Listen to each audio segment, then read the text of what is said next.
할렐루야.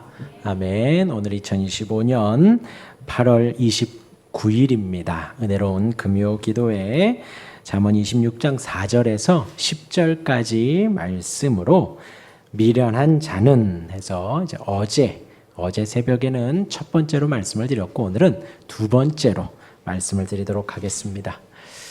미련한 자이신가요? 지혜로운 자이신가요? 왜 자꾸 성경 잠언에서 지혜로운 자 하면 좋은데 미련한 자 자꾸 그럴까요? 네, 한번 생각을 해보시고요. 여러분 기억할 것은요, 우리가 오늘 호흡을 하고 있고 생명을 가지고 있는 것은 하나님께서 우리에게 호흡을 주셨기 때문입니다. 하나님께서 우리에게 생명을 주셨기 때문입니다. 창세기에 하나님께서 사람을 만드실 때에 흙으로 지으시고 코에 생기를 불어넣었다 했습니다. 하나님께서 오늘도 우리에게 우리의 코에, 우리의 심장에 생명을 주신 것입니다. 그것은 우리뿐만이 아니라 세상 온 인류에 생명을 주신 것이고, 인류뿐만이 아니라 모든 동물들, 식물들까지도 하나님의 놀라운 능력이, 놀라운 지혜가 오늘 그렇게 생명을 주신 것입니다. 오늘 주의 말씀 안에서 그리스도의 향기를 경험하시고 그 향기를 뿜어내시는 우리 모두가 되시길 바랍니다. 말씀 앞에 나를 내려놓으셔요. 그리고 기도하며 하나님과 교제하는 오늘 이 시간이 되기를 바랍니다. 주의 은혜와 사랑을 묵상하시고 감사와 기쁨이 넘치는 이 저녁 시간 되기를 바랍니다. 어제에 이어서 미련한 자에 대해서 계속해서 나옵니다. 그러면 우리가 어떻게 묵상하면 될까요? 각자 한번 생각을 해보세요. 미련한 자 계속해서 말을 하고 있어요. 한 번 더 계속해서 보죠. 4절과 5절이 짝입니다. 근데 좀 비슷비슷해요. 여러 번 봐야 돼요. 4절은 이래요. 미련한 자의 어리석은 것을 따라 대답하지 말라. 미련한 자의 어리석은 걸 따라 대답하지 말라라고 하셔요. 두렵건대 너도 그와 같을까 하노라. 또 5절은 이렇습니다. 미련한 자에게는 그의 어리석음을 따라 대답하라. 그가 스스로 지혜로 여길까 하노라 합니다. 여기에서 이제 대답하지 말라, 대답하라 라는 것은요, 서로 대화하는 것입니다. 대화하는 것. 그러니까 4절에 대답하지 말라, 그 말은 곧 대화하지 말아라. 무시해도 되는 어리석은 발언을 듣고 무시하라는 거예요.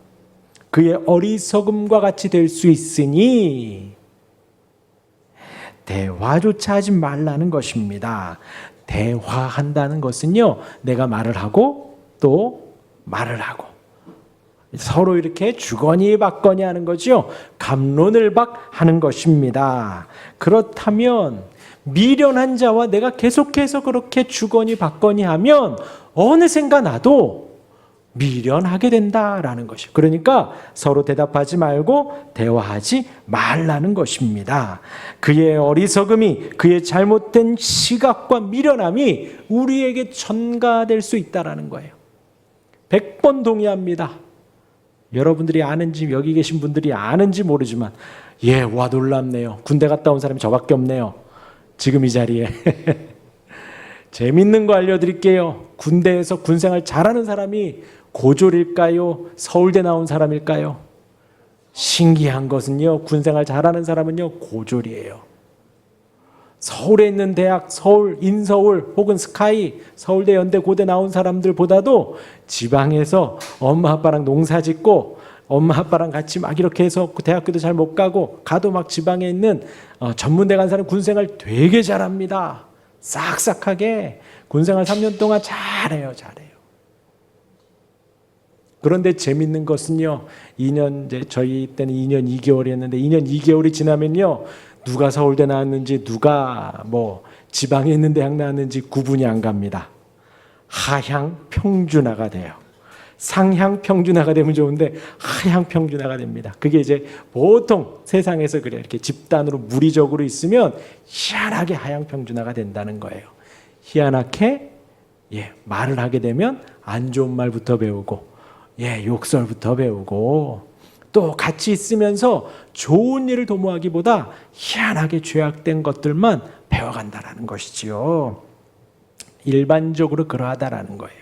그런데 오늘 잠언에서도 그와 같은 것을 꼬집고 있는 것입니다. 미련한 자와 같이 서로 대답하거나 대화하지 말라는 거예요. 그 미련함이 같이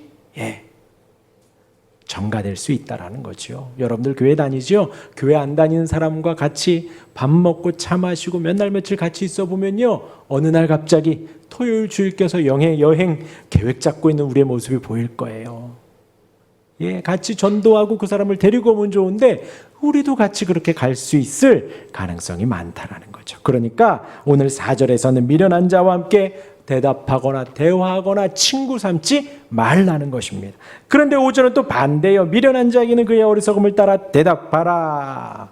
뭘까요? 서로 이야기해 주라는 겁니다. 미련한 자가 막 이야기를 해요. 이렇게 말을 할 때는 어떨 때 말을 하냐? 자신 있을 때 말을 하는 거예요. 자신 있을 때 가르치는 거고요. 자신 있을 때 이렇게 앞에서 발표하는 거죠. 그런데 미련한 자가 얼마나 지혜로운 걸 말하겠어요. 그렇게 말을 할 때 어떻게 하라고요? 대답하라. 뭘 말하는 거냐? 너가 이거 잘못됐다. 이것이 진리다. 너는 지금 이것이 틀렸다. 옳은 것, 바른 것을 알려주라는 거죠. 왜요? 그 말 해주지 않으면요, 마음에 자신감을 갖고 이야기하죠. 아무도 말을 하지 않아요. 그럼 그 사람은 어떻게 될까요? 이래도 되는구나 하고 다른 무리에 가서 또 말하고 다른 무리에 가서 또 말하고요. 그러지 말라는 거예요. 그가 스스로 지혜롭게 여길까 하노라. 교만해지니까 틀린 정보, 잘못된 이야기, 진리와 반대되고 그러한 것들은 우리가 콕콕 집어 주어야 합니다. 어떤 분위기가 어쩌고 뭐 사람들이 날 어떻게 생각하고 중요하지 않아요. 틀린 것은 바로 잡아주고 옳은 것은 이야기를 해주어야 합니다. 가만히 있게 되면 그 사람은 더 기고만장해져요. 자기가 진짜 지혜로운 줄 알아야 안다는 거예요. 4절 5절에서 여러분들 어디를 가든 우리가 대화합니다. 누구와도 대화를 합니다. 그럴 때에 우리가 지혜로워야겠지요. 하나님을 사랑하는 성도들과 서로 대화를 해야겠지요. 성도들이 모이면 무슨 얘기할까요? 하나님을 사랑하는 이야기하고 하나님 앞에 은혜 받은 이야기를 하고요. 말씀 깨달아진 건 이야기를 하지요. 그러면 얼마나 좋은가요? 그의 지혜가, 나의 지혜가 그에게 전가되도록, 나에게 주신 은혜가 그에게 전해지도록 그러한 우리가 지혜로운 자가 되어야겠습니다. 이어서 6절입니다. 미련한 자 편에 기별하는 것은 자기의 발을 베어버림과 해를 받음과 같다. 미련한 자 편에 기별한다는 것, 미련한 자에게 내 메시지를 보낸다는 겁니다. 지금은 카톡이 있고 문자가 있고 전화가 있고 뭐 보이스톡이 있고 페이스톡이 있잖아요. 바로바로 다이렉트로 연결을 하지만 이때에는 소식을 전할 때 어떻게 전할까요? 지금 뭐 편지도 없을 그때에는 어떻게 하느냐? 하율아, 엄마에게 가서 이렇게 전해라 라고 말을 하겠지요. 그런데 이 하율이가 지혜로워요? 미련해요? 하율이가 지혜로워요? 미련해요? 여기서 제가 아내에게 뭐라고 다이렉트로 말하면 되는데 굳이 하율이에게 말하는 건 뭐예요? 뭔가 꺼림칙한 게 있는데 지혜로운 아이라면 어떻게 할까요? 관계를 풀어주기 위해서 자기의 마음을 더 담고 사랑의 마음을 담아서 이야기를 하지요. 메신저가 누군가에게 메시지를 전달할 때에는 사람과 사람이기 때문에 자신의 생각이 들어가고 자신의 마음이 들어가요. 지혜로운 사람은 메시지를 전하는 사람의 의도를 알고 마음을 알아서 그것대로 정직하게 진실하게 전하는 거죠. 그런데 여기에서 뭐라 그래요? 미련한 자는요. 미련한 자는 자기 기분, 자기 마음, 상황과 환경에 따라 전하고자 하는 자의 의도와는 상관없이 자기의 마음을 전하겠죠. 메신저. 그러면 안 된다는 것입니다. 안 된다는 거예요. 자신의 생각과 기분에 따라 메시지를 전달하면 전하는 자의 의도는 묻히게 되지요. 그러니 미련한 자. 지금 어제 새벽에 그랬어요. 미련한 자라는 뜻은요, 무지한 자라는 뜻이에요. 또 무례한 자라는 뜻입니다. 곧 교만하다라는 겁니다. 이런 사람이 기별을 전하게 되면 나의 마음이, 나의 생각이 다 곡해되고 오해되고 틀려지고 전혀 다른 메시지가 전해진다라는 거지요. 그런 것은 뭐라고요? 발을 베는 고통이 따른다라는 것입니다. 그리고 해를 받음과 같다라는 것입니다. 메시지를 전하는 자는 그 메시지를 준 자에게 그 마음을 따라서, 그 사람의 의도를 따라서 선하게 전해야 하지요. 그 의도와 마음 그대로 전해야 합니다. 자신의 그 기분에 따라, 벌어진 상황에 따라 진실을 곡해하면 안 되지요.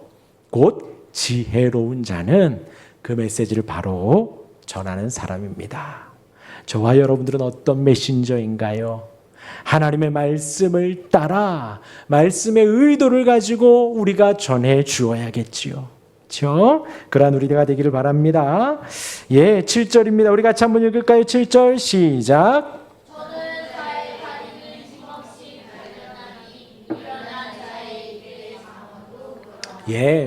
뭐 약간 이렇게 뒤바뀌었는데 무슨 말이냐면요, 미련한 자의 입에 잠언이 있다라는 거예요. 이 잠언이라면 하나님의 말씀이겠지요. 지혜로운 말씀입니다. 미련한 자에게 이 하나님의 말씀이 있는 것은 무엇과 같냐? 저는 자의 다리와 같다라는 거예요. 다리를 이렇게 절어요. 아파요. 그러면은 어떻게 되죠? 달리기를 잘할 수 있을까요? 없을까요? 잘할 수 없지요. 미련한 자가 잠언을 말할 때 그 효과가 바로 이와 같다라는 것입니다. 다리를 아픈 사람, 다리가 불편한 사람이 뛰는 것과 같다라는 거예요. 반대로 성도인 우리 입술에 있는 잠언은 얼마나 영향력이 있나요? 우리가 하나님의 말씀을 전하고 잠언을 전하고 복음을 증거할 때에 우리의 그 메시지에는 힘이 있어야지요. 은혜가 있어야지요. 하나님의 사랑이 담기고 평강이 담겨야지요. 그러한 지혜로운 우리가 되기를 바랍니다. 제가 아침에 이제 새벽 기도를 올려고 저희 집에 있는 엘리베이터를 딱 타면요, 아침 그 한두 시간 사이에 이상한 희한한 향기가 나요. 그러니까 옆집이나 아랫집에서 딱 나갈 때 이제 뭐 스킨로션을 바르는지 하는가 보지요. 그 향기가 납니다. 저와 여러분들도 마찬가지일 거예요. 누군가를 만나고 대화하고 할 때에 보세요. 미련한 자의 잠언은 발 저는 사람이 뛰는 것과 같다는 거예요. 그런 반대로 지혜로운 자가 잠언을 말할 때에는요, 이 뜀박질하는 사람의 발에 힘이 강하게 들어가겠지요. 그와 같다라는 것입니다. 저와 여러분들은 어떤 사람인가요? 주님의 그 지혜의 잠언을 오롯이 증거하는, 우리가 누구를 만나든 그리스도의 향기가 퍼지는 우리가 되기를 바랍니다. 이어서 또 미련한 자 나옵니다. 8절 같이 읽겠습니다. 시작. 미련한 자에게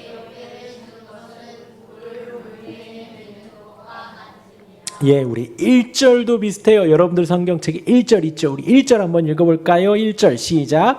미련한 자에게는 영예가 적당하지 아니하니 마치 여름에 눈 오는 것과 추수 때에 비 오는 것 같으니라. 여기서 영예가 뭐냐면 명예라고도 하고요, 어떤 직분, 사역이라고도 합니다. 미련한 자에게 영예를 주는 것, 명예를 주는 것, 사역을 주는 것, 어떤 직분을 주는 것, 그것이 뭐와 같다는 거예요? 돌을 물매에 매는 것과 같다. 그리고 1절에서는 뭐라 그랬냐면 마치 여름에 눈 오는 것과 같다. 뭐 어느 나라는 한여름에 크리스마스 성탄을 보낸다 하더라고요. 여름에 눈이 올까요? 안 올까요? 절대 안 오죠. 여름에 눈은 절대 안 옵니다. 그리고 이 지역도 마찬가지래요. 팔레스틴 지역도 여름에 눈이 안 온대요. 그리고 추수할 때에도 비가 안 온답니다. 일반적으로 안 온대요. 이때에도, 이 지역에도. 그런데 추수 때 비 오면 어떻게 돼요? 농사 망하는 거예요. 미련한 자에게 영예를, 명예를, 사역을, 직분을 주는 것은 그와 같다는 것입니다. 그와 같다는.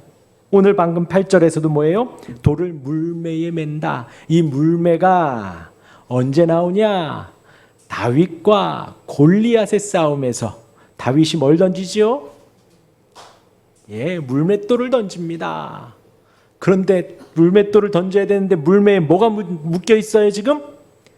돌이 묶여 있어요. 돌이. 물매에 돌이 묶여 있습니다. 그러면 그거 물매를 던질 수 있어요? 없어요? 없어요. 미련한 자에게 영예를 주는 것은 그와 같다는 거예요. 그 물매가 아무 소용이 없습니다. 아무 쓸모가 없는 거예요. 그러하니 미련한 자에게 영예, 명예, 직분, 사명을 주는 것은 아무 쓸모가 없다. 그냥 막 자리만 차지하고 앉아 있는 것이죠. 아무 쓸모가 없다. 그 말을 합니다. 이어서 9절입니다. 미련한 자의 입에 잠언은 또 나오죠. 미련한 자의 입에 잠언. 미련한 자가 말하는 말씀, 미련한 자가 말하는 은혜, 잠언의 말씀. 뭐가 같다? 술 취한 자가 손에 든 가시나무 같으니라. 술 취한 사람 본 적 있어요? 술 취한 사람. 목사님이 예전에 새벽 기도 가는데 술 취한 사람이 있었어요. 근데 어떻게 있었냐면 이렇게 길이 골목에 한가운데에 자고 있더라고. 넥타이 메고 아주 멀끔하게 생긴 사람이 한가운데서 자고 있어요. 근데 이제 물론 이게 주택가였습니다. 그런데 차가 다닐 수 있는 주택가였어요. 그 한가운데서 자고 있어요. 그러니 제가 지금 새벽 기도를 가고 있는데 어떻게 무시하고 갑니까? 그래서 제가 그 사람을 옮겨주려고 이렇게 목 뒤로 손을 이렇게 딱 넣었어요. 이렇게 목이랑 이렇게 다리랑 들고 해야지 이렇게 갈 거 아니에요. 그래서 이렇게 해서 딱 끌으려고 그랬더니 이 사람이 분명히 자고 있는데 제가 이렇게 손을 딱 넣으니까 갑자기 몸에 힘을 딱 주는 거예요. 무슨 말이에요? 나 여기서 안 움직이겠다. 안 움직이겠다. 그래서 어떻게 했을까요? 아무리 깨우고 밀고 해도 안 일어나요. 그런데 지금 새벽 기도 가야 되는데 그래가지고 우선은 그냥 두고 갔어요. 근데 그때가 여름 한여름이어가지고 해가 이제 떴거든. 새벽이긴 했지만 밝았거든. 갔어요. 끝나고 왔더니 없더라고요. 저 예전에 살던 동네에는 그런 사람들이 많았어요. 술 취한 분들이 많이. 근데 이제 술 취한 분들이 곧게 걸어가질 않아요. 비틀비틀 걸어가고요. 전봇대 붙잡고 씨름하기도 하고요. 뭐 이렇게 술 취한 분이 또 이렇게 시비를 걸길래 이렇게 하지 마십시오 했어요. 그 사람이 이렇게 주먹을 휘두르더라고요. 근데 저는 싸움을 못하지만 그 사람이 주먹이 보여요. 이렇게 아주 느리게 돌리니까 싹 피하니까 구덩텅 넘어지더라고요. 근데 보셔요. 그 술 취한 자가 손에 가시나무를 9절이거든요. 가시나무를 들고 있습니다. 그러면 어떻게 될까요?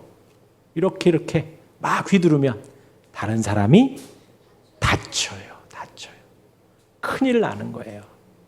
그러니까 이제 술 취한 사람 옆에는 그냥 말하지 말고 너 술 깨고 얘기해라 하는 게 지혜입니다. 그렇죠?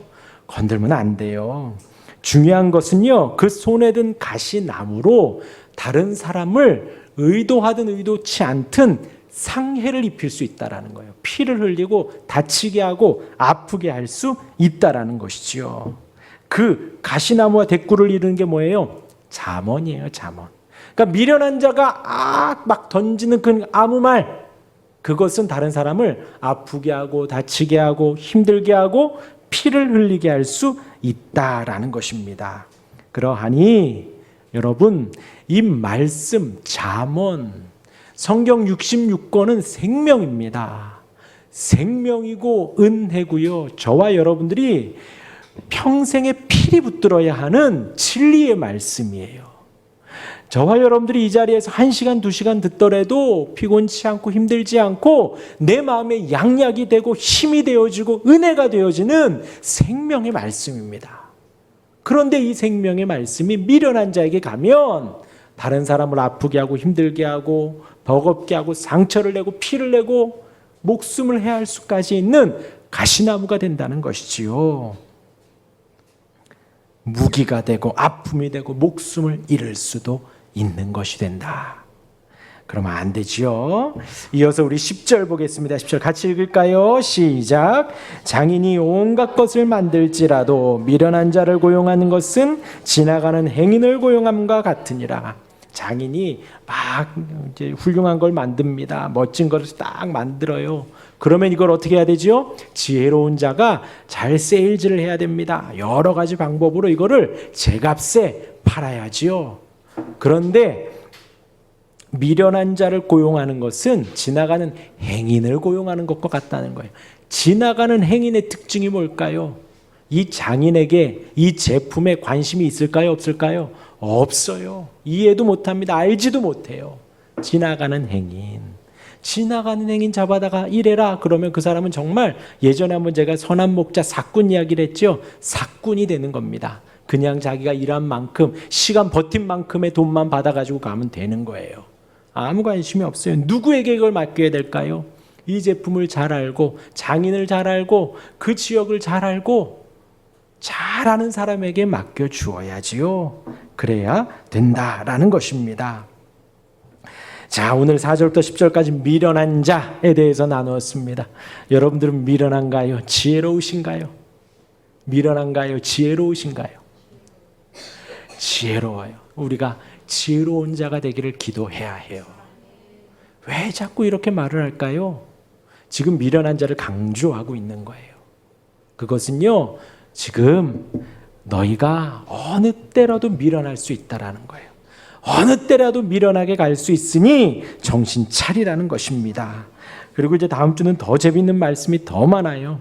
개가 그 토한 것을 도로 먹는데요. 또 밖에 사자가 있다 그런데요.